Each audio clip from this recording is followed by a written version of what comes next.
départ, on pouvait dire ça. Aujourd'hui, ils ont passé le cap des 20 points, 22 points. Donc, même si depuis un moment donné, ils freinent un peu, comme d'autres équipes, mais c'est la bonne surprise enfin, c'est une des bonnes surprises du championnat. Donc, ils ont gardé l'enthousiasme de la montée et ils en ont profité. Maintenant, c'est vrai que, comme je l'ai dit, on ne va pas rencontrer les joueurs comme ceux qu'on a rencontrés dimanche, chaque week-end. Ça ne veut pas dire que je manque de respect à Brest, mais c'est juste un constat d'effectifs et de moyens. Donc c'est plus une équipe qui risque d'être où on se situe, même si, encore une fois, ils ont très bien débuté le championnat.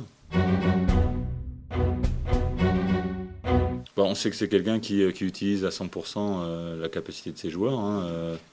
Il l'a montré dans d'autres clubs. C'est quelqu'un de challenge. Il est arrivé à Brest dans une situation un petit peu délicate. Il a su sortir le club d'une impasse. Et puis on voit derrière que ça tient un peu de choses parce que presque avec le même effectif, avec quelques retouches bien précises, il a mis une dynamique en place et forcément il tire la quintessence de son effectif parce qu'aujourd'hui c'est pas que c'est immérité, certainement pas, mais c'est forcément une surprise de les voir là.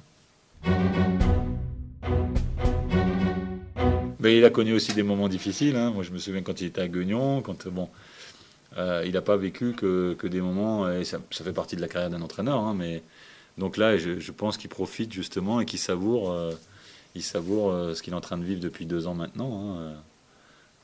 Et d'autant plus quand on a connu des difficultés, je pense que c'est là qu'on les savoure d'autant plus. Hein.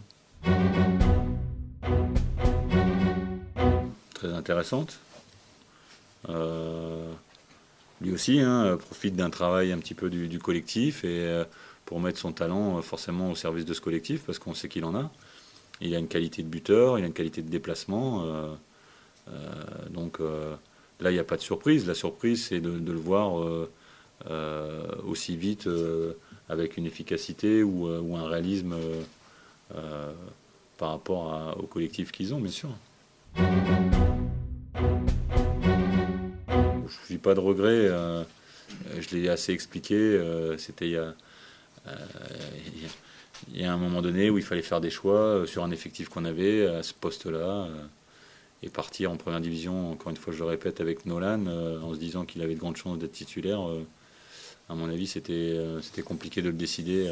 Donc, je vais pas avoir de regrets. Les choses qu'on peut regretter, c'est qu'on aurait aimé qu'il soit là et aussi efficace pour nous. Mais bon, voilà. Mais regretter le choix de son départ, non. Non, pas forcément. Pas forcément. C'est pas la même. C'est pas le même niveau entre guillemets. Même si ça risque de ressembler peut-être à un match de coupe, parce que comme je t'ai dit, le contexte, les intempéries, le terrain qui va se dégrader au fur et à mesure, on va avoir besoin du mental, comme souvent, mais par rapport à cette équipe généreuse, oui, il faudra qu'on réponde présent à ce niveau-là. Oui. Donc ça peut ressembler à un match de coupe. Ouais.